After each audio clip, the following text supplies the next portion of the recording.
All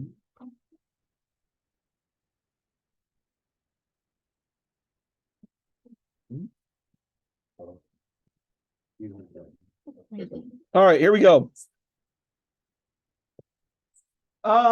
Today's a nice, easy day. However, it's stuff you haven't done before. So did you, well, the other class said that you did degrees, minutes, seconds last year. Okay, so that's the one thing. The other stuff you probably haven't done. Okay, you remember how to do degrees, minutes, and seconds? Okay, well, maybe she remembers. The rest of you remember degrees, minutes, seconds? So you remember doing it, you don't remember how to do it, right? So should be a pretty easy day then. All right. I must not have gotten that to the book yet, because I've climbed up through chapter 10, but I haven't done 11. We haven't done degrees, minutes, seconds yet. All right, here we go. Homework.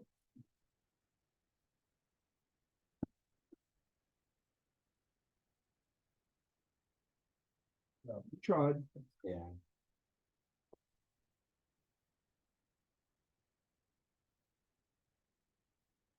It's good class for Friday too, because it's not too long.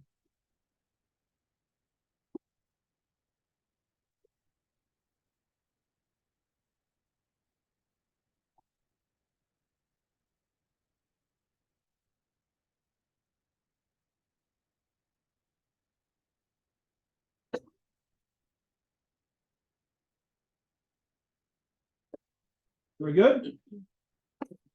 All right, here we go. Angles, arc length, circular motion. Words that you've heard before, either in geometry class or maybe a little bit. Well, actually, this would all be geometry class right here.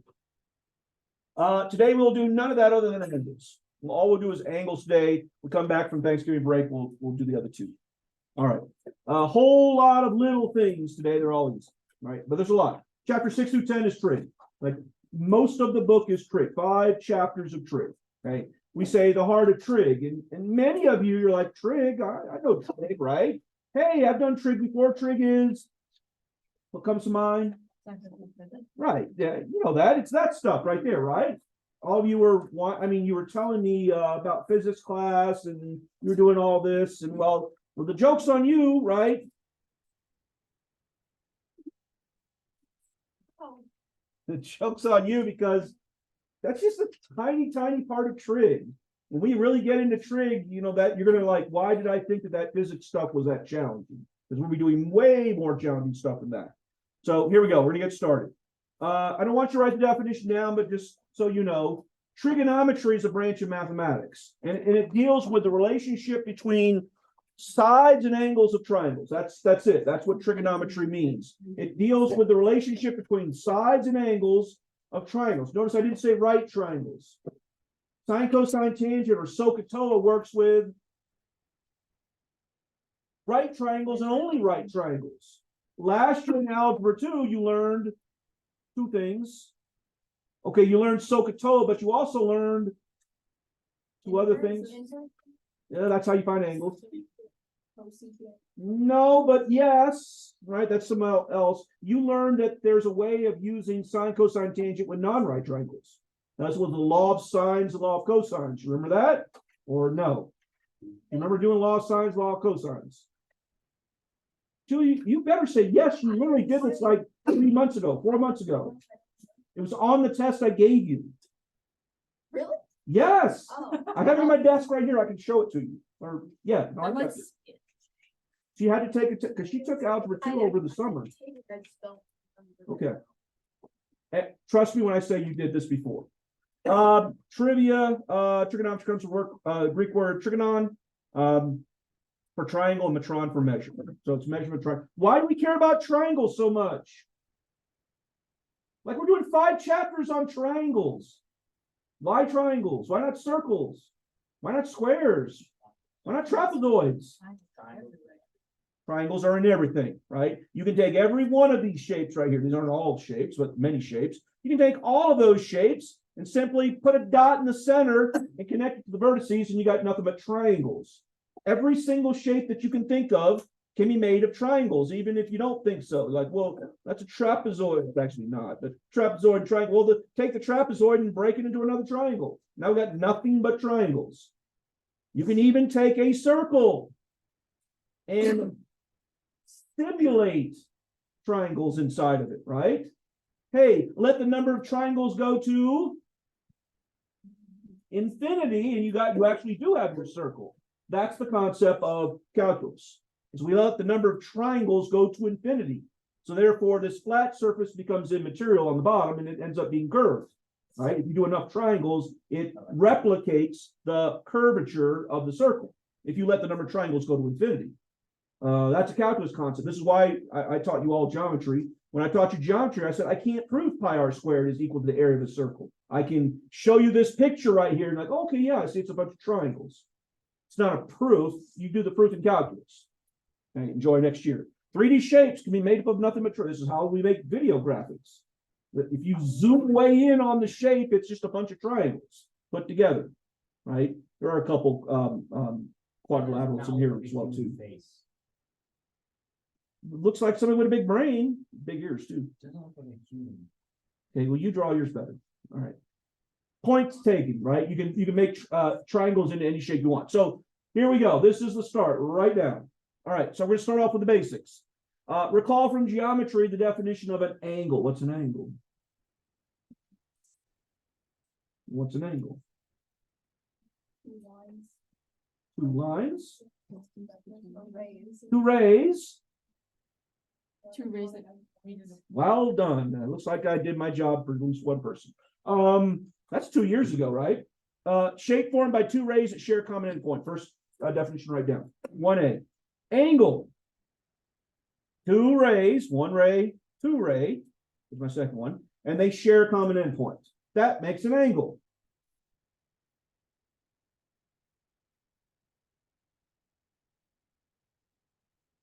We measure an angle by the relationship of those two rays. How much are these two rays apart from each other? We don't measure it in inches. That would be hard to do because the distance between any 2 points along those two rays would be constantly changing depending on where I put the 2 points are. So we simply say the angular measurement is the relationship between those two rays.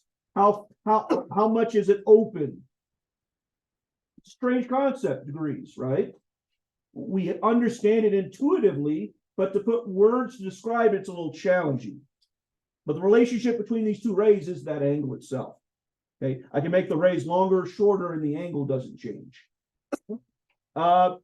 Trigonometry makes it slightly more complicated. Okay, we take the angle and then we give the name of the two rays, or we give the two rays two names. Well, if you were to draw an angle, what do you got to do first? Literally, what do you got to do first to draw this angle? I got my pencil. I want you to draw that. What do you got to do first? Create two rays. What's literally the first thing you got to do? Don't overthink this. If I want you right now to draw this, I'm going to state for a fact everyone can draw this. Yes? What's the first thing that you do when you draw this? Can I go to my sister really quick? Only if you tell me the answer. I don't know. Yeah, but if I tell you right now, draw this, Gabby, what would you literally do with your pencil? She grabs her pencil, then she puts it on the paper and draws she doesn't draw a straight line. Lines go on forever, they never stop. She draws a ray. So she has to draw one of these rays first. I said we're going to make this more comfortable. Get your stuff. Okay. So guess which one we're going to draw first always in trigonometry? The blue one. Therefore, we call the first one that you draw, I said I was going to make this more complicated. We call it the initial side. Okay, she drew her first ray. How does she make the angle now? She draws the second ray. We give it a fancy name. We will call the second one, if this is the initial side. Well, that would mean it has a third. If this is the initial side, final, they chose the word terminal. But yes, final. You said second ray, then that would imply there could be a third. There can't be a third in an angle. Lastly, we measure the angle with since we don't know how big it is, with a variable. Guess which variables we choose in trig? Guess what angles or variables we choose in trigonometry? Because we want to sound like we're smarter than everybody else around us. We always use Greek letters. Okay, will they ever throw an X in there occasionally? But they usually use Greek letters. Do you know your Greek alphabet? I know. Do your ABCs in the Greek alphabet? No, there's no Charlie in the Greek alphabet. It does go alpha, beta. The Greek alphabet goes A, B, G. Goes alpha, beta, gamma, delta. Oh, isn't there Z? There's a zeta in there eventually, right? They have a Z. But anyway, most of you knew where I was going with this. So angles, oh, and by the way, we have a vertex. Nothing new there. We don't know how big the angle is. We put a Greek letter to make ourselves sound smart. Could you put X? You certainly could. Okay. You already know this, but on your calculator, if you type in a variable, where does your finger go? I need to type in a variable. Where's your finger go? It goes right here, which is called what key? X. Except look what it's on the key. There's theta on that key. I don't know why, but somebody made a decision a long time ago that we were going to use TH to represent our variable for angles. Well, why did they use the X? It's perfectly fine. But they decided to use theta. In trigonometry, we always place our angles on the coordinate plane. Okay, the most logical way to doing that would be put the vertex on the origin and put the initial side on the x-axis. If you take your angle and you make it look like this, we call this angle, we say it is in standard position. When you're in standard position, yes, you'll always be drawing your angles in standard position. In standard position, it just means it's on the coordinate plane and the vertex is on the origin. And the initial side is the x-axis. The terminal side is wherever it winds up. Parker, you're ever going to get healthy? I don't know. Well, it's been in a couple weeks, right?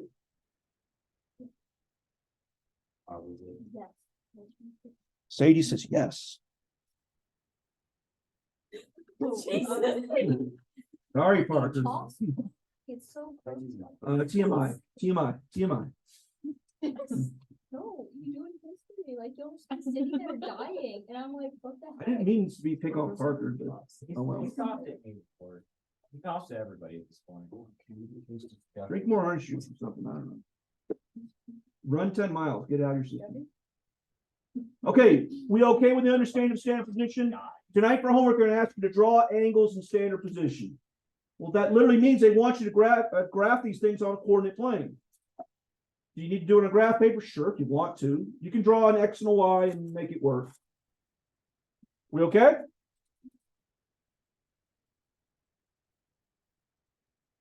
Pretty much everything that we draw on trig is going to be on the coordinate plane. I'm trying to think of some times when we don't do that. When we start drawing triangles, the triangles will be on the coordinate plane. Okay. Lastly, this the angle measurement. Okay, it's a compare. This is a Weasley definition right here. Right? It's not that great of a definition, but it's how we define it.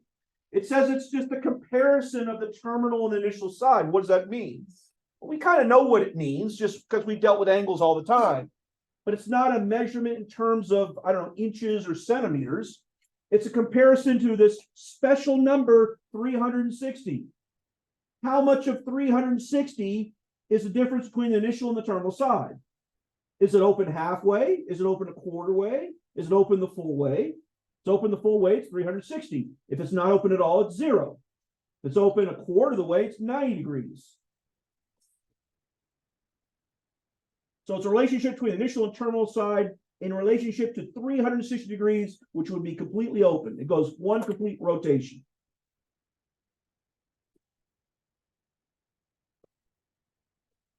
I'm going to answer it because I'm a mind reader. I already know what you're about to ask. Maybe not, I'm guessing. I'm guessing her question is, why 360? No? What was your question? It's a silly question. Well, that's a pretty silly question. Why 360? Why do we use both degrees for the angles? Oh, the symbol for it. Oh, I don't know the reason for that. I don't know. She's saying, why do we use the degree symbol also for temperature? I'm guessing it's because temperature measured in degrees. Right, but why? You can go. Oh, ultimately, I don't know the answer to that. I don't. You can go over 360 degrees and temperature. No, but she's saying literally, why do we call the measurement of temperature degrees and we call the measurement of angles degrees? It's a good question. I don't know. They hate us. Okay. Y 360 quick history lesson. Area of the region is anybody?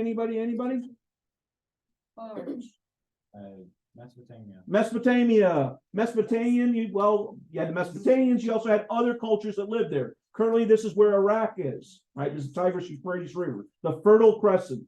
Okay. Go back a few thousand years, the people that lived there were called. Many people lived there, That does Sumerian. not help. Oh, how about Babylonians? Okay. Turns out the Babylonians, okay, way back 2,000 years BC, right? Ish. 2,000 years BC, if you were in kindergarten, you guys listening? If you were in kindergarten, you had a rough time. What do you learn in kindergarten? Your ABCs? What else do you learn? Your numbers. How many numbers did you learn in kindergarten? I think I went up to 20. You might have gone to 20. I think the standard is you simply need to get you guys just got to know the numbers. How many numbers do you actually have? In Millions. kindergarten, I always. Infinite amount of numbers. Agreed, values, right? But how many numbers do we actually have? Yeah. There's 8, no 9. 9. Wait, what? Scary me. It's not 10 because 10 is Not values. It's 9. I only heard one right answer. Chloe's going with 10. How many? 0 through 9. It's 0 through 9, right? So in our world, we say we have a base 10 number system. There's only 10 numbers, 0 through 9. We rearrange those numbers to give us values. 9, 0 is still just two numbers, 9 and 0, but we know it as the value 90, right? Why did I say you had it rough if you were a Babylonian kid in kindergarten? Because they had 60 numbers in their number system. The Babylonians had 60 numbers, their base 60 number. Here are the 60 numbers, they didn't have 0. So that's why it goes to 59. It's 60 numbers in their number system. That's a lot of numbers for a kindergarten to learn. When did they start? I don't know, but I'm glad I didn't grow up then. So think about this, right? You know what an equilateral triangle is? Yes. A triangle that has same sides and also same angle. angles, right? And it turns out, right, if we were to start over again, we would probably say this angle measurement would be 10 degrees because we have a base 10 number system. They had a base 60. So therefore they said there it's a perfect triangle, right? So they said that the angles of their triangle was going to be 60. I'm guessing because that's their number system. They had 60 numbers. Take 6 of these, put them together. What do you make? 180. 180. Whoa. Take 6 of these triangles and put them together. I'm still waiting for the right answer. You kind of it looks like a circle. It's actually a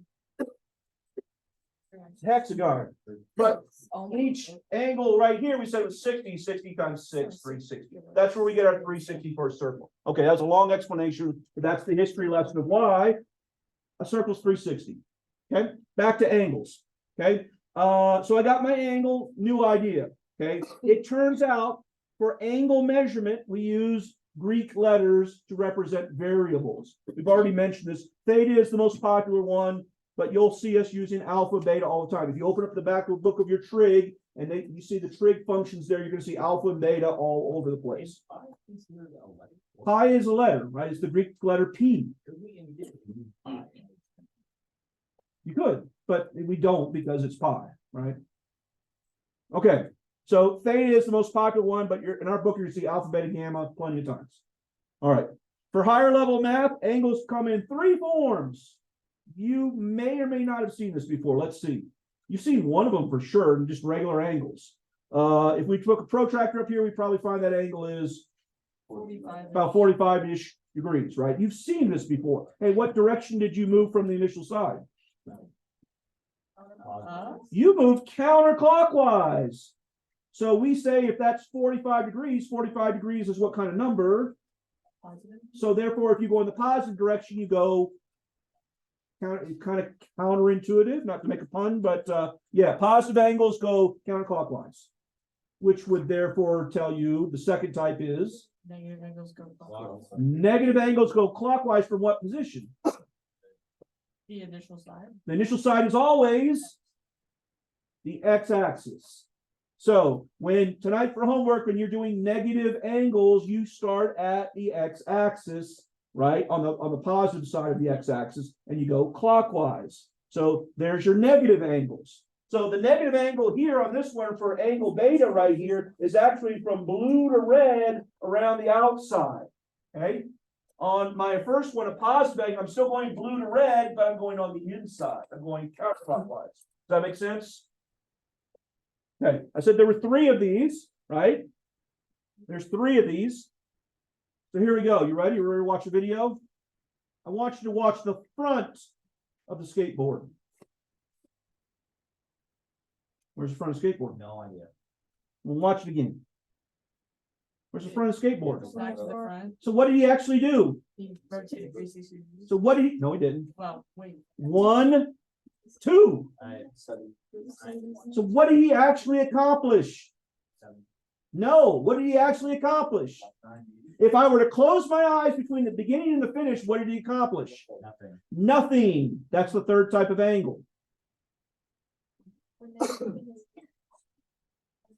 If you go more than 360, you may or may not do anything. You actually go 360 or 720, you've accomplished nothing.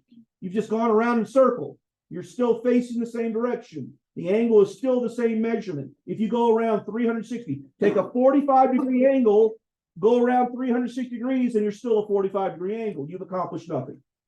This angle doesn't have a name to it. It's just the concept that you can go around more than once. Tonight for homework, for those of you, I don't think anybody's got their books open, they're going to ask you to do an angle that's 2,000 degrees. 2,000 degrees? We'll talk about how you accomplish that. But the third and final type, it could be positive or negative, right? Remember, positive, you go counterclockwise. Negative, you go clockwise. But you're going to be going more than 360 or less than negative 360. Okay? So if I go around a complete turn, I've gone 360. I go another 45 degrees. I've actually gone 360 plus 45. Okay? So angles larger than 360 or smaller than negative 360. Okay? What will homework look like? They're going to ask you to draw an angle in standard position. Okay?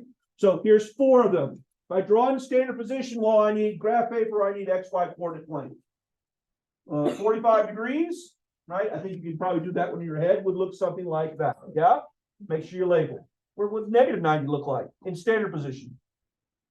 I'm getting an upside down L, right? Yeah, there's negative 90. But why didn't I put negative 90 right here? Because the angle is actually 90 degrees, but its position makes it negative 90. That's confusing. I mean, if I measure this angle with a protractor, it's not going to say negative 90. It's going to say 90 degrees. But I was asked to make a negative 90 degree, therefore it's in this specific position. So the difference between a 90 and negative 90 is, well, it's the same darn angle. They're just in different positions in relationship to the XY plane. Confusing or not confusing? You've never drawn a 200. We never drew anything over 180 degrees in geometry. Now they're going to ask you to draw 225. Protractor doesn't even go up to 225. It stops at 180. So how do you draw it? 180 and 180. I need to take 180 and subtract it from 225 and then draw that angle where it needs to go. Let's see, 180 degrees would put you where? Wait, it's at 45 in the third. Agreed. But I'm saying to draw it with a protractor or freehanding it, right? You got to figure out where does it live? What quadrant does it live? So it's 45 degrees off of Negative X.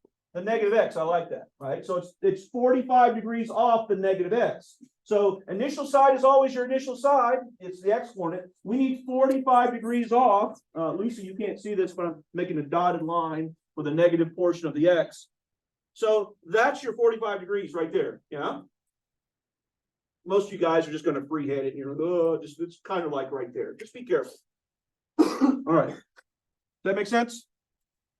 Lastly, how are we going to do 405? 360. Subtract 360 from it, and whatever angle you get, that's what you're going to draw. So it'll be positive 45. So it'll be positive 45. Do you need to make this little red thing that goes around and around? No, you don't. You just need to draw me what it is. So it turns out that 45 and 405 are actually, in some sense, they're the same angle. I mean, I shouldn't say they are the same angle in terms of where they finish. Right? One is, it's like the skateboarder. He actually accomplished something, but if you blink your eyes, you can't tell. If I blink my eyes, I can't tell the difference. If I cover up the 45 and the 405, it looks like the same darn angle, other than the red thing that goes loopy loop. Right? Confusing or not confusing? Okay. More? All right. The weird ones. Guess what you're going to draw? Well, I mean, it's not, you're not drawing anything. Draw anything, because guess what that really is? That's 0 degrees. If you go around twice, you're 720. I don't care if you go around twice counterclockwise or clockwise, you're still 0 degrees. So you actually are drawing nothing other than the initial side, because there's no angle there, 0 degrees, which is crazy because you actually did. I mean, a physical object has to spin around twice, but to draw the angle, you'd be drawing nothing. That's crazy. Are there other weird ones? Yeah. We just got to talk about the process. Oh, by the way, I had little steps right here, but hopefully it's self-explanatory. All right, the really challenging ones, here we go. All right, now pay attention if you haven't been paying attention. Okay, let's talk about this one. Thoughts? Divide by, divide by, We divide that number by 360, we're going to get a decimal number, yes? So if we divide it by 360, I get that number, 4.125. Tell me what to do. No, but close. He said multiply 360 times 1.125. No. Well, 360 times 4. Take 360 times the whole number portion, the 4, and then, Cammie, take that number and subtract that from your initial number. So let me walk you through this again. I'm going to take the initial number, divide it by 360. I'm going to get a whole number and a decimal. Ignore the decimal. Take the whole number. Now take that 4, multiply it by 360. 4 times 360 is 1440. Take 1440, subtract it from the initial number. Hey, it's a 45-degree angle, which we already drew before 3 times. Does that make sense? Do you need to write down the steps? If you need to write down the steps, I'll sit it right there. If not, we can move on. It's almost intuitive what to do. What if it was a negative? We'll see. We'll do one positive, one negative. You divide the given angle by 360, you round to the nearest. Okay, change number. It shouldn't say round. It's not round. It's you strip off the whole number. I got to change that. That's wrong. Right, Should- because if Because if it was 4.6, it would turn to 5. We're not rounding, right? We're just taking the whole number piece off. This is the 3rd year of teaching pre-calc, and I've never noticed that. Yeah, that's bad.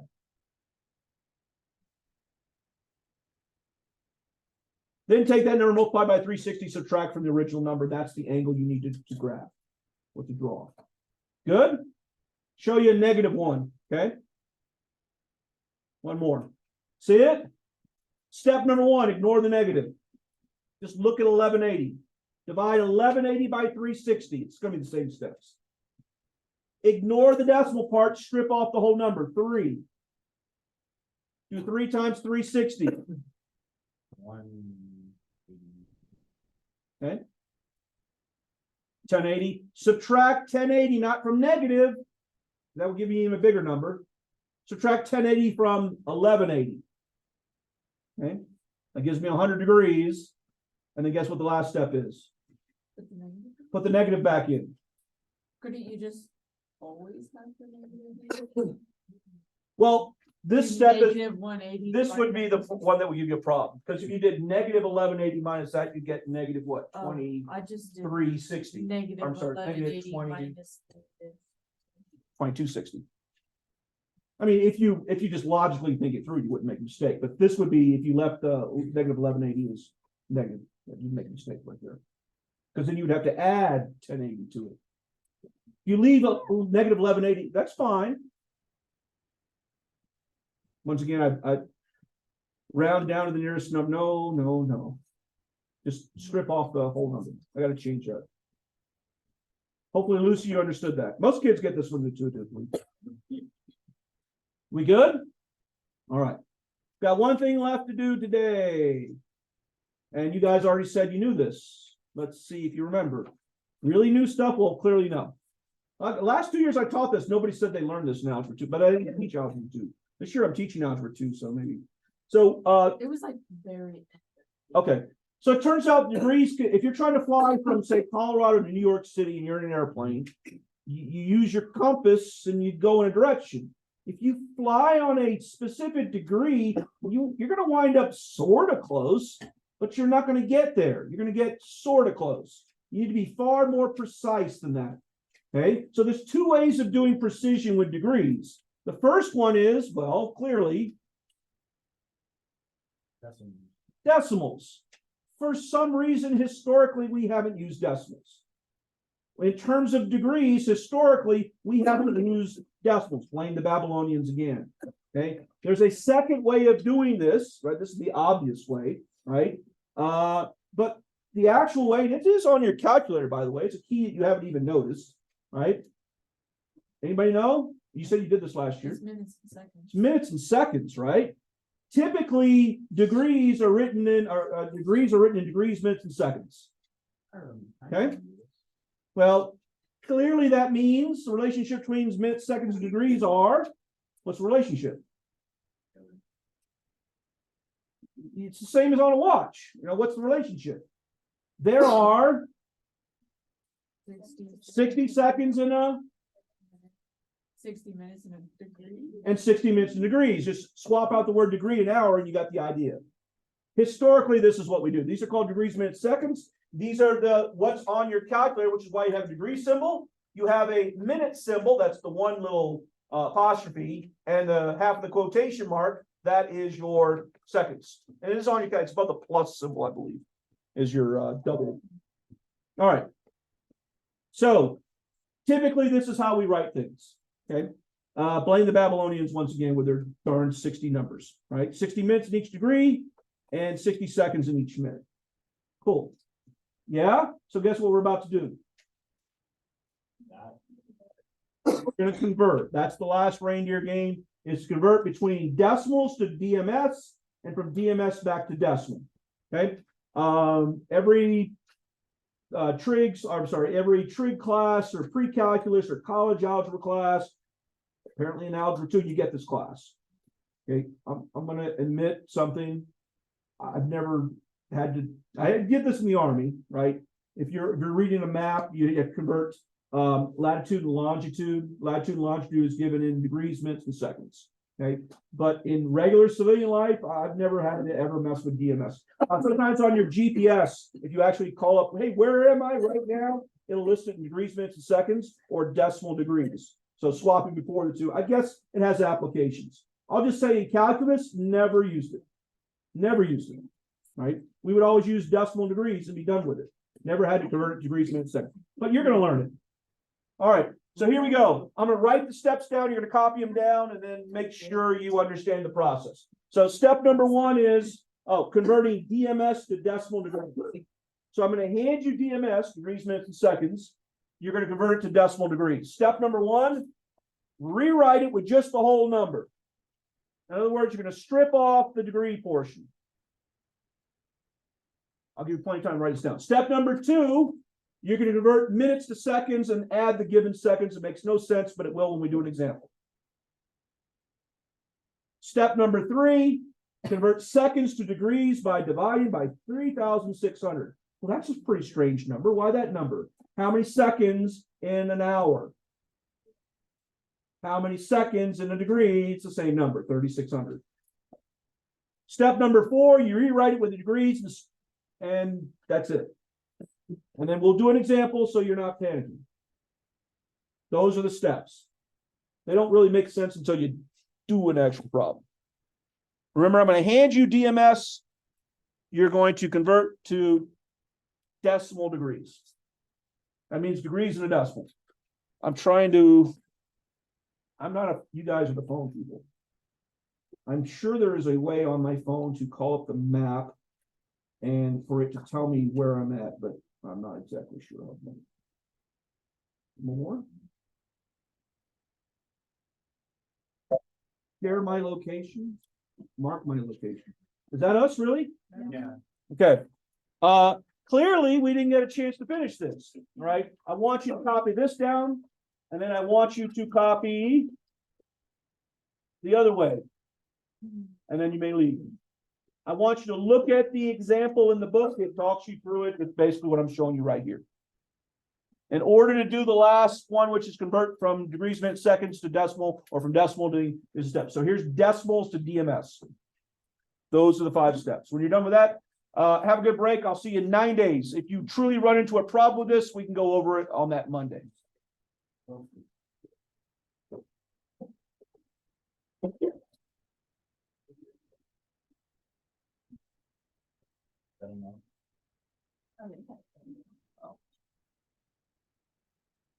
you guys have a tomorrow? I'll have the test graded by, let's see. Good luck. In my throat. Should I promise that I'll have it done by tomorrow? Yeah, I can do that. I'll have a grade by tomorrow. Guys. Oh, you only had last week. Right. I had time in the morning to grade. I don't have any more time the rest of the day. So the question is, when I go home today, will I actually do work or will I not do any work? Now, if it was a normal week, I would do the work, but since I know I have Thanksgiving break, I might put it off to tomorrow.